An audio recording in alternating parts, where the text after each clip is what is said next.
திரு பாவலன் அவர்கள்ட்டையும் திரு நந்தகுமார் அவர்கள்ட்டையும் முதற்கட்ட கருத்து கேட்கணும். நீங்க என்ன திமுக போய் நியாயம் கேட்டுட்டு இருக்கீங்க? இந்த கூட்டத்தில் நீங்க எந்த கூட்டணியில் இருக்கிறீங்க? வாரம் ஒரு இம்ப்ரெஷன் கொடுக்குறீங்க. பாவலன் சார். வணக்கம் ஹரி. Good evening sir. அதாவது பாரதிய ஜனதாவால் இந்த நாட்டிற்கு மிகப்பெரிய ஆபத்து. அதனாலதான் காங்கிரஸ் தலைமையில் இந்தியா கூட்டணி உருவாக்கப்பட்டது. அது பல கட்சிகளுடைய முயற்சி. ஆனால் தொடர்ந்து நாடாளுமன்ற தேர்தல், பல்வேறு மாநிலங்களில் நடைபெற்ற சட்டமன்ற தேர்தலில் இந்த கூட்டணி தோல்வியை சந்திக்குது. ஒரு கூட்டம் அப்படின்னா டீ காஃபி டிஃபன் சாப்பிட்டு கலையிறதுக்கு கூட்டம் கிடையாது. அந்த கூட்டத்தில் தோல்விக்கான காரணம் கூட்டணிக்கு தலைமை தாங்கக்கூடிய காங்கிரசினுடைய அணுகுமுறை, மெரிட் டிமெரிட்டை ஆய்வு பண்றதுக்கு தான் கூட்டம். அந்த அடிப்படையில் தான் எங்கள் தலைவர் எழுச்சி தமிழர் இந்தியா கூட்டணி உருவாவதற்கு பல முயற்சிகளை எடுத்த எங்கள் தலைவர் அந்த கூட்டத்தில் காங்கிரஸ் செய்த தவறுகளை வெளிப்படையா மனம் விட்டு பேசிட்டாரு.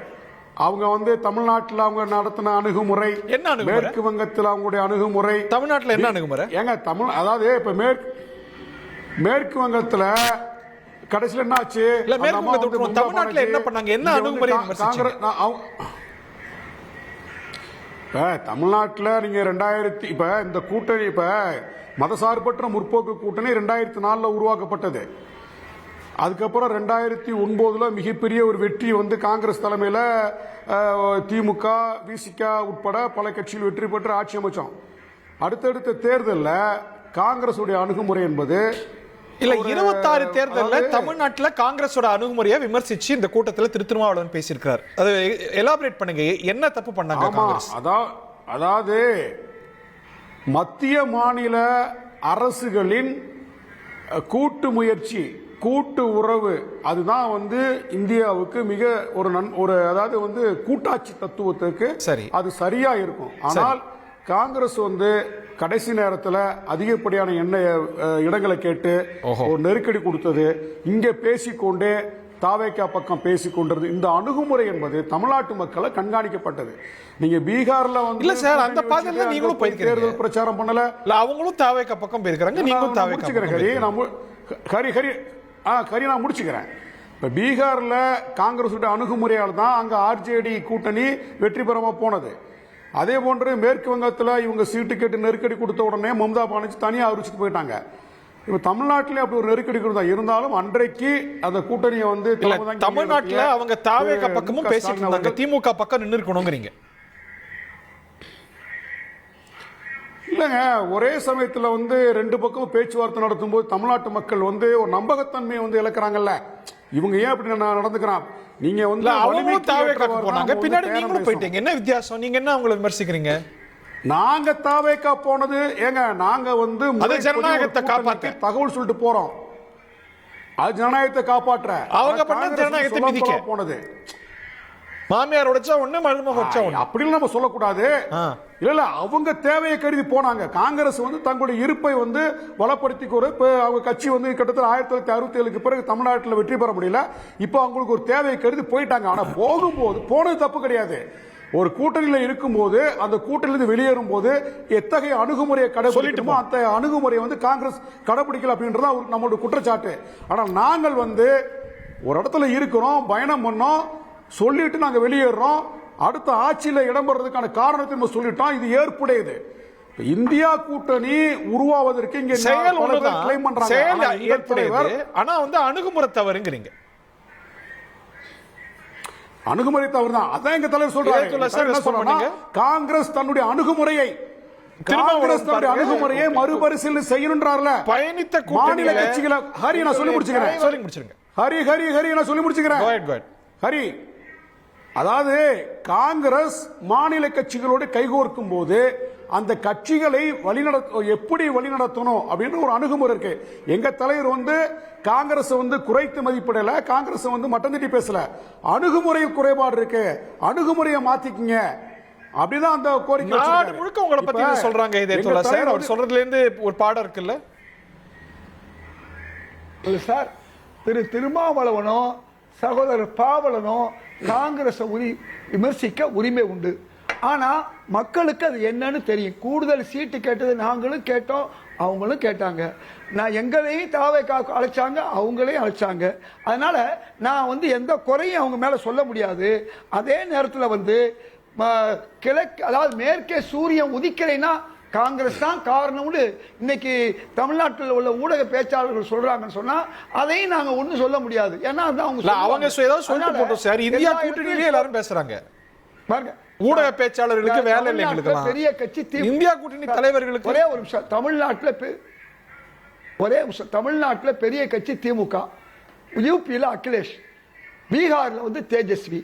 இங்கே ஒரு கட்சி ஆட்சிக்கு வரல, 59 இடங்கள் தான் எடுக்காங்க, 180 இடம் எடுத்திருக்கணும். எடுக்கலைன்னா அந்த 28 இடத்துல இந்த காங்கிரஸ்க்கு ஒரு காரணமா? அதே மாதிரி யூபியிலையும் அகிலேஷ் தான் காரணமா? அப்ப மேற்கே வந்து சூரிய உதிக்கலைன்னா காங்கிரஸ் தான் காரணமா? எங்களுக்கு மூத்த கட்சி யாது? தமிழ்நாட்டில் திமுக தான், அதுதான் முதன்மை கட்சி. அதான் 170 இடங்கள்ல நின்றது. நாங்க நின்றது வெறும் 20, பிசிகா நின்றது வெறும் 8. அதனால இந்த காரணம் பூரா இதுன்னு சொன்னா அது ஏதாவது ஒரு காரியம் இருக்கணும், அவ்வளவுதான். காலம் தான் இதுக்கு செஞ்ச பதில் சொல்லுமே ஒழிய நாம சொல்ல முடியாது. ஆனா விசிகா தலைவர் அண்ணன் திருமாவளவனும் எங்களை விமர்சிக்க உரிமை. தமிழ்நாட்டை தவிர வேறு ஏதாவது ஒரு மாநிலத்தில் இந்தியா கூட்டணி ஒற்றுமையாக தேர்தலை சந்தித்ததா? இதை சொல்லுங்க பாப்போம். Good question. ஏதாவது ஒரு மாநிலத்தில் இந்தியா கூட்டணி ஒற்றுமையா, முத்துவேல் கருணாநிதி ஸ்டாலின் மாதிரி ஒரு ஆள் ஒற்றுமையாக தேர்தலை சந்தித்ததாக வரலாம் மட்டும் சொல்லுங்க. இந்தியா கூட்டணி ஆரம்பிச்ச அப்புறம் அப்ப ஏன் எங்க பிரச்சனை? திரு டாக்டர் சஃபி சொன்ன ஒரு பாயிண்ட் தான் எடுக்கணும்னு நினைக்கிறேன். அவர் வந்து தமிழ்நாட்டை தவிர வேற எங்க இந்தியா கூட்டணிங்கிற அந்த காம்பரண்ட் பார்ட்டிஸ் எல்லாம் ஒன்னா சேர்ந்து எலெக்ஷனை சந்திச்சாங்கிறது. It is an excellent question. இன்னைக்கு தமிழ்நாட்டிலையும் இல்லைங்கிறத நம்ம பார்க்கின்றோம். தமிழ்நாட்டிலும் நவகிரகம் மாதிரி ஒரு திசையை பார்த்துட்டு நிற்கிறாங்க, உள்ளே விமர்சிச்சுக்கிறாங்க. பட் இந்த இன்னைக்கு ஒரு மாநிலத்தில் ஒன்னா கூட்டணி சேர்ந்து தேர்தலை சந்திக்க முடியாத கட்சிகள் டெல்லியில கூடி சமோசா சாப்பிட்டு, டீ சாப்பிட்டு, பேசி, ஸ்பீச் கொடுத்து பாஜக வீழ்த்திடுவாங்களா? இல்ல பார்லிமெண்ட்ல செயல்பட்டு மட்டும் வீழ்த்திடுவாங்களா? இல்ல, இந்த ஐடியாலஜி ஆஃப் இந்தியா அலையன்ஸே வந்து பாத்தீங்கன்னா நேஷனல் பிளாட்ஃபார்ம் தான். இது எந்த மாநில தேர்தலுக்கான பிளாட்ஃபார்முமே இல்லை. ஸோ அதை வந்து நம்ம பேசிக்கலா ஃபர்ஸ்ட் அண்டர்ஸ்டாண்ட் பண்ண வேண்டியது. அதனால வந்து காங்கிரஸ் அந்த மாநில கட்சிகளோட சேர்ந்து ஆளும் கட்சியினோட கூட்டணியில இருக்காங்களா இல்லையாங்கிற கேள்வி வந்து தேவையற்ற கேள்வியா தான் நான் பாக்குறேன். இன்னும் கொஞ்சம் நினைக்கிறேன். ஒரு கூட்டணியுடைய தாற்பயமே ஒருத்தர் இன்னொருத்தருக்கு பலன் தரணும், பரஸ்பர பலன் இருக்கணும். அப்படி ஏன் கூட்டணி வைக்கிறாங்க? உங்க வாக்கு எனக்கு வரணும், என் வாக்கு உங்களுக்கு வரணும். அப்படி ஓட் டிரான்ஸ்பரே ஆகாததுக்கு என்ன அலையன்ஸ்? அது ஐடியாலஜி தனித்தனியா பேசிட்டு போலாமே, சேர்ந்து பேசுறதுனால என்ன சாதிச்சாங்க? இல்ல, இது வந்து திமுக 2024 39 சீட்டு ஜெயிச்சதுக்கு காங்கிரஸும் ஒரு காரணம் இல்லையா? அதனாலதான் சொன்னேன், இது மத்தியில நடக்கக்கூடிய எம்பி தேர்தலுக்கான பிளாட்ஃபார்ம் இது. அப்ப இது மாநில தேர்தலுக்கான பிளாட்ஃபார்மே இல்லை. எம்பி தேர்தல்ல கூட இந்தியா அலையன்ஸ் சொல்லிட்டு எதிர்த்து போட்டிடுறாங்களே, காங்கிரஸ் கம்யூனிஸ்ட், காங்கிரஸ் திரிணாமுல் காங்கிரஸ். என்ன பலன்? டிடிபியும் என்சிபியும் சேர்ந்து கலந்துட்டு இருக்காங்க, ஒன்னாதான் தேர்தலை சந்திக்க போறாங்களா? அவங்க ஐடியாலஜி என்னன்னா, அவங்களுடைய ஒத்து வருதோ ஒத்து வரலையோ அந்தந்த மாநிலத்துல தங்களுடைய எம்பிக்காக போட்டி போட்டு ஃபைனலா ஆஸ் அன் இந்தியா அலையன்ஸா எவ்வளவு எம்பிஸ் வராங்க அப்படிங்கறத வச்சு ஒரு ஆன்டி பிஜேபி ஸ்டாண்டை வந்து எடுக்கிறதுக்காக இந்த இந்தியா அலையன்ஸ் உருவாக்கப்பட்டது. அதுல நிறைய நீங்க சொல்ற மாதிரி நிறைய முரண்பாடுகள் இருக்கு. அதை நம்ம பல நேரத்துல வந்து விமர்சிச்சிருக்கிறோம். ஆனா இப்ப வந்து திமுக வந்து ஹேஸ்ட் இஸ் வேஸ்ட்ங்கிற மாதிரி இவ்வளவு நாளா தேசிய பாரதிய ஜனதா எதிர்ப்பு மைய தேசிய அரசியல் நீரோட்டத்துல இதுவரைக்கும் பிரதான ஸ்டேக் ஹோல்டர்ஸா இருந்த திமுக இன்னைக்கு ஜஸ்ட் வந்து ஸ்பெக்டேட்டரா மாறி இருக்காங்க. அப்போ இது வந்து அவங்களுடைய அவசரத்தினால, இன்னைக்கு பாரதிய ஜனதா காங்கிரஸ்னுடைய அவசரத்தினாலையும் திமுகவுடைய அவசரத்தினாலையும் ரெண்டு பேருமே அவசரப்பட்டிருக்காங்கன்னு தான் பாக்குறேன். எங்களுக்கு வந்து பார்லிமெண்ட்ல தனியா சீட்டு போட்டு கொடுங்க, எங்களுக்கு வந்து பாத்தீங்கன்னாக்கா அவங்க போயிட்டனால நாங்க இப்ப கூட சஃபி சொன்னாரு காங்கிரஸ் இல்லாத இந்தியா கூட்டணியில, இது வந்து டிஎம்கேவும் சொல்லியிருந்தாங்க, காங்கிரஸ் பங்கெடுக்கக்கூடிய இந்தியா கூட்டணியில நாங்க பங்கெடுக்க மாட்டோம்னு. இப்ப இந்த இந்தியா கூட்டணியில வந்து ஒரு லிங்கிங் ஃபேக்டர் என்னன்னா காங்கிரஸா இருக்கு.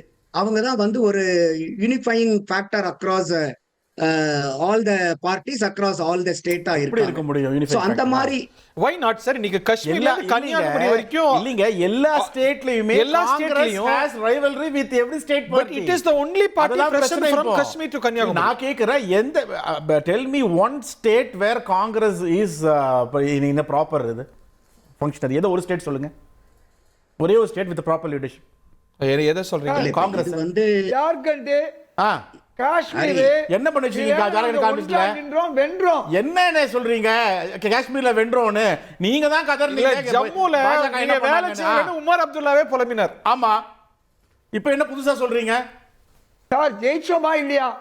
இல்ல சார், அது தமிழ்நாட்டுல ஜெயிச்சீங்க. இல்ல இல்ல இல்ல இல்ல இல்ல ஜம்மு காஷ்மீர்ல காங்கிரஸோட ஸ்ட்ராங் ஹோல்ட்ஸ்ல உங்க ஸ்ட்ரைக் ரேட் இருக்கிறதுலே கம்மி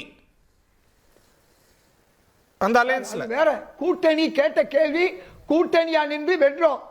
பீகார்ல வெல்லலைன்னா பீகார்ல உள்ள பெரிய கட்சி தான் காரணம். தமிழ்நாட்டில் வெல்லலைன்னா 170 இடங்கள் நின்ற திமுக தான் காரணம். 28 இடங்கள் நின்ற காங்கிரஸ் காரணம் இல்ல. பெரிய சீட் வாங்கினது காரணம்ங்கறாங்க இல்லையா? இல்ல அவரு இதே துலனே இல்ல நந்தகுமார் ஆல்சோ கமே. நந்தகுமார் சார், சாரி உங்ககிட்ட மன்னிக்கணும். இல்ல, நான் என்ன சொல்ல வந்தேன்னா, இப்ப வந்து காங்கிரஸ் அவசரப்பட்டுட்டாங்கிறனால திமுகவும் அவசரப்பட்டு அவங்களுடைய தேசிய அரசியல்ல வந்து பாத்தீங்கன்னா இன்னைக்கு அவங்களுக்கு உண்டான மேடையை வந்து இழந்திருக்காங்க. இப்ப இதுவரைக்கும் திமுகவினுடைய அரசியல் ஆன்டி பிஜேபியா இருந்தது, இப்ப ஆன்டி காங்கிரஸ் அரசியல் வந்துருச்சு. இப்ப அவங்களுக்கு திமுக இந்த அழைப்பை ஏற்று போய்க்கணும்ங்கறீங்களா? காங்கிரஸ் கட்டாயமா. ஏன்னா அப்ப நீங்க இதனால் வரைக்கும் நீங்க செஞ்சுக்கிட்டு இருந்த அரசியல் பாரதிய ஜனதா எதிர்ப்பு அரசியல்ங்கிறது உண்மையா இருந்துச்சுன்னா நீங்க எப்படி திடீர்னு வந்து பாரதிய ஜனதா எதிர்ப்பெல்லாம் எங்களுக்கு முக்கியம் இல்லை, இன்னைக்கு காங்கிரஸ் எங்க கிட்ட சொல்லாம போயிட்டாங்கிற ஒரு காரணத்துக்காக நீங்க காங்கிரஸையும் எதிர்த்து காங்கிரஸோட கூட்டு சேராம பாஜகவை எதிர்ப்பவர்கள் இருக்கத்தானே செய்றாங்க. வெல்லவும் செஞ்சிருக்காங்க. ஜெயலலிதாவோ நவீன் பட்நாயக்கோ இப்படி நிறைய பேர் சொல்லலாமே. இல்ல, இவங்களுடைய நோக்கம் என்னன்னா பாரதிய ஜனதாவை ஒட்டுமொத்த பாரத தேசத்துல இருந்து ஆட்சியில இறக்கணுங்கிறதா, இல்ல தமிழ்நாட்டுல எம்பியை குறைச்சா போதுங்கிறது மட்டும். அதுக்கு இந்தியா அலையன்ஸே வேண்டியது இல்லையே. மாநில அளவுல மட்டும் நீங்க கூட்டணி போட்டு அதை ஜெயிச்சுக்கிட்டு போயிடலாமே. எதுக்காக வந்து இந்த இந்தியா அலையன்ஸ்? அதனாலதான் சொன்னேன், இந்தியா அலையன்ஸ்ங்கிறது என்னது? பட் அவங்க ஷூலர் யோசிச்சு பாருங்களேன், திடீர்னு டெசர்ட் பண்ணி காங்கிரஸ் போயிருக்காங்க. பார்லிமெண்ட்லயே உங்க பக்கத்துல உட்கார மாட்டோம்னு சொல்றவங்க இந்தியா கூட்டணியில உட்காருவாங்கன்னு எதிர்பார்ப்பீங்களா? இல்ல, அப்போ அதைத்தான் நான் கேள்வியே கேட்கிறேன். அப்ப நீங்க காங்கிரஸ் சொல்லாம போயிட்டாங்கிறதுக்காகவே இது நாள் வரைக்கும் நீங்க வச்சிருந்த ஆன்டி பிஜேபி வந்து பிளாங்க் போயிட்டு இன்னைக்கு ஆன்டி காங்கிரஸ் நீங்க வரீங்கன்னா இல்ல நந்தகுமார் சார் இப்படி கேட்பாருன்னு தெரியும் எனக்கு. ஏன்னா இதுல ஆன்டி பிஜேபி ஸ்டாண்ட டிஎம்கே இன்னும் அப்படியே வச்சிருக்குது, காங்கிரஸ் கிட்ட தான் இல்லங்கிறதா பிரச்சனை. இப்போ ப்ராப்ளமே ஆன்டி பிஜேபி ஸ்டாண்ட் காங்கிரஸ் கிட்ட இருக்கிறதாங்க கேள்வி. ஏன்னா ஒவ்வொரு ஸ்டேட்லயும் அவங்க பிஜேபியை ஜெயிக்க வச்சுட்டு அங்க இருக்கிற மாநில கட்சிகளுக்கு தோக்கடிக்கிறாங்க. பிரச்சனை அங்கதான். இப்போ அப்போ காங்கிரஸ் கிட்ட இருக்கிற பிரச்சனை தான் இப்ப எடுத்து சொல்லணுமே தவிர காங்கிரஸ் கூட சேர்ந்து ஆன்டி பிஜேபி விஷயத்தை உறுதிப்படுத்த வேண்டிய நிலைமையில ப்ரூவ் பண்ண நிலைமையில டிஎம்கே இல்ல. டிஎம்கே கொள்கை என்னைக்குமே ஆன்டி பாசிசம்ங்கிறது எல்லாருக்குமே தெரியும்.